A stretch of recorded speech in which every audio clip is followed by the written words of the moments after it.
Henry To'oTo'o is a very interesting fifth round pick as fifth round picks go because I think he is the embodiment of a few themes that we've seen since D'Amico Ryans took over. He's said a couple times you want guys that are going to be willing to practice hard. And D'Amico's been saying this for a long time, and it's played out in the way that his defense is practiced in San Francisco. But also, I think something that Caserio has looked for and guys have referenced is that they're interested in guys who have overcome challenges, you know. So a few people recommended this documentary, Road to the Pros, that the University of Alabama put out. It's very complimentary towards Nick Saban so far as I can tell, interestingly enough. But it's a nice documentary. There are 4 parts. I've watched the first part so far. In the first episode, I think you see a lot of exactly why, as a fifth round pick who's not necessarily that fast or athletic, didn't flash hugely on film, but was really solid and steady and very much a favorite of the coaches pretty much everywhere he's ever been. You can see exactly what D'Amico and Nick probably see in To'oTo'o. Here is the very beginning, how it all opens up in Road to the Pros. Here we go. Roaming around Sacramento is normal. Police sirens wilding off anywhere is normal. You see some helicopters flying around, he's like, just another day in Sacramento. Like in South Sac, you say the one wrong thing, not always going to end up bright. There was violence, shootings down the street, death. It didn't, honestly. This wasn't great for the Chamber of Commerce of Sacramento. It was kind of, it was a little bit of a rough look for the city of Sacramento in this. But you see his parents there. They had 8 kids. And actually, I'll bring up a shot of the 8 kids. So 8 kids, 2 parents. They're not all that happy living in Sacramento, so they decide to save up their money. They're going to move to Utah. 8 kids moving to Utah. You guys do the theology. But on the way, like as they're getting ready to leave, they've made all these preparations. They're going to get their family off to a safer place. There's a case of mistaken identity, and Mr.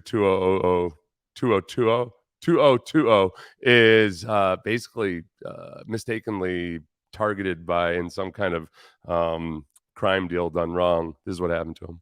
He shot me 5 times. I got hit in the head, in the neck, shoulder, forearm, and in the back.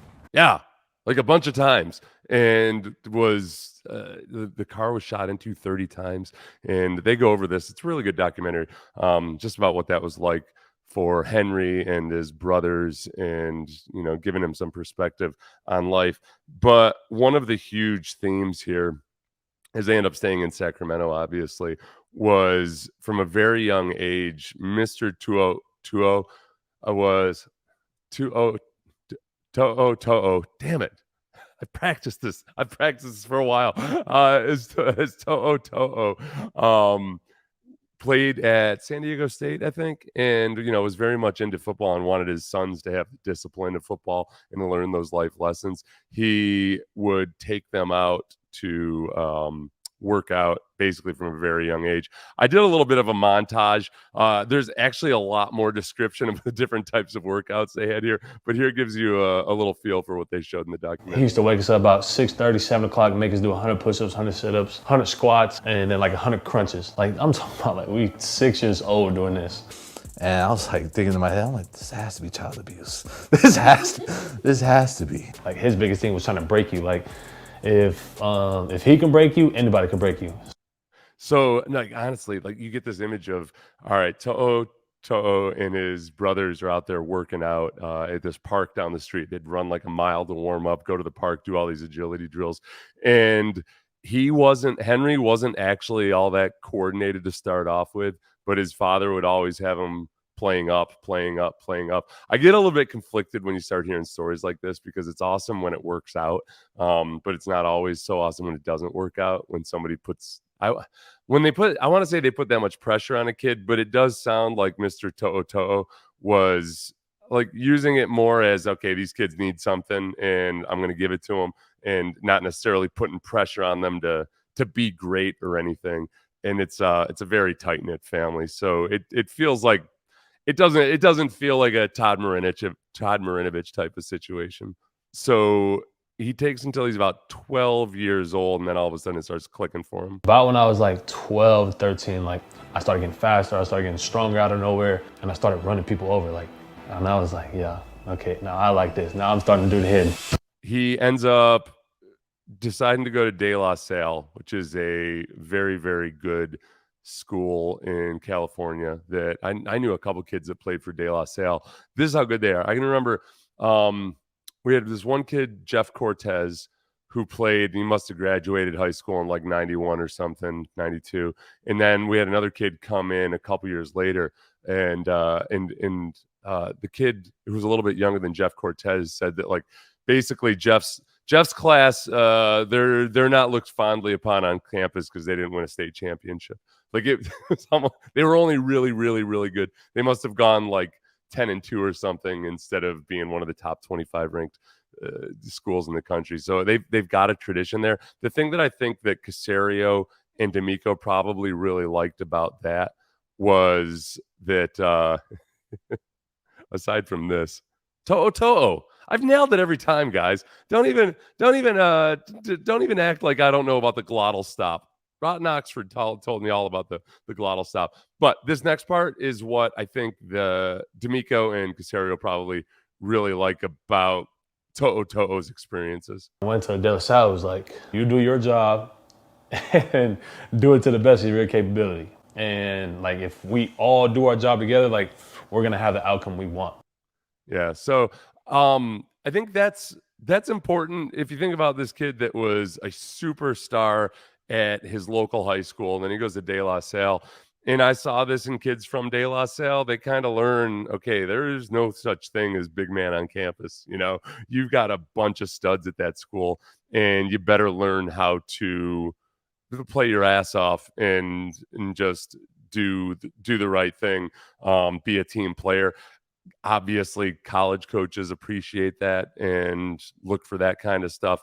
And I think that's like the reports on To'oTo'o are that's the kind of guy he is. People very much the consummate linebacker. Like a lot of the best dudes I've known in football tend to be linebackers because like they got a little bit of that violent streak to them, and yet they're also generally very intelligent and can tie everything together.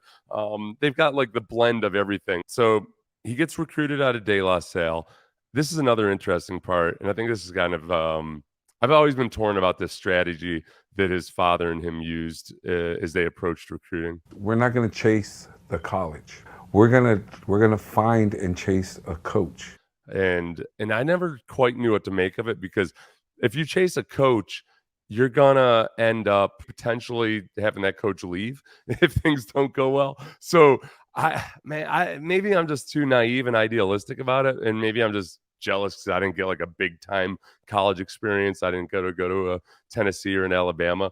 I've always felt like you should go for the college first and like go to a place that you really want to be an alumni afterwards. If you have that choice, if you are a 5-star recruit or a 4-star recruit and you got the pick of the litter, there's a chance that if things don't work out, you know, that coach is gone, then be sure it's a place that you want to stay and spend 4 or 5 years. I know everything's changed with the transfer portal, but man, that's like, there's no replacement. Once you have that experience at a big time school, there's nothing in the NFL that approaches or compares to that. And maybe that's all going by the wayside, but suffice it to say, it's just times are changing. I'm getting old.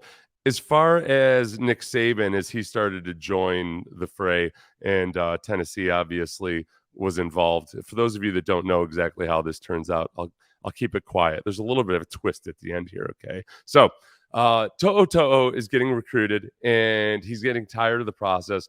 One day, Nick Saban comes calling, and To'oTo'o has just had enough. He doesn't want to see anybody, even though Nick Saban is downstairs at his high school. Call from Coach Saban. Can you call Henry? He said, I'm actually here at De La Salle, and they're saying that Henry doesn't want to see me. Henry To'oTo'o is at school, just exhausted from this whole recruiting process. and is giving a stiff arm to Nick Saban. He finally goes down and sees him. And the way To'oTo'o describes it, I highly recommend the documentary, is that Saban's just kind of messing with himself. Like, are you hiding from me? So they meet, but still afterwards, Saban calls Mr. To'oTo'o again. Saban calls me back. So I met with Henry. I think I need to come over. He was here for a while before Henry got home from school. Yeah, so Saban hangs out with the family all afternoon, puts on the full court press, and eventually they get to the announcement signing day. Mr. To'oTo'o says he doesn't know, he doesn't have a clue what exactly To'oTo'o is going to do when he gets there. He chooses Tennessee. I didn't even know. So this is where it gets interesting and good, because in episode 2, we're going to find out, okay, what exactly happened at Tennessee, other than maybe a coach getting fired or something, and how did he come to Alabama, and what happened after all that. So I'm looking forward to To'oTo'o. I think that he's very smart. He's very savvy. He is, in a lot of ways, oh gosh, if I had to compare him to a linebacker when it comes to having an ability to get into passing lanes without necessarily actually being like a guy that you expect is going to be covering linebackers all over the field or anything.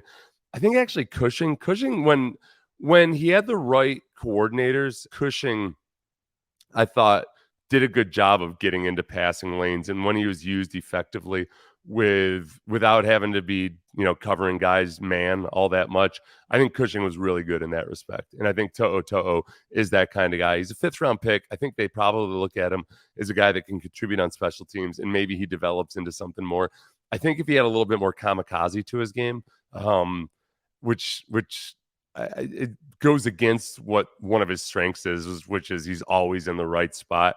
But I think maybe as he starts to get more comfortable, and he's going to have to be a little bit more of a head basher if he wants to be a genuine starter and to beat some of the guys that have more natural ability than him. But I think he can play Mike, he can play Will, and I'm looking forward to it. The way that you see he was raised, like, he's going to have no problem or issues with discipline. I think that's something that D'Amico is a throwback in a lot of ways. He wants guys that are old school football players, and Henry To'oTo'o was raised old school. I'm a little bit scared of his father myself, and I think we'll be good. J-Rock, thank you. Yes, I got it. Every time Seth tries to say To'oTo'o, it sounds like he has the hiccups.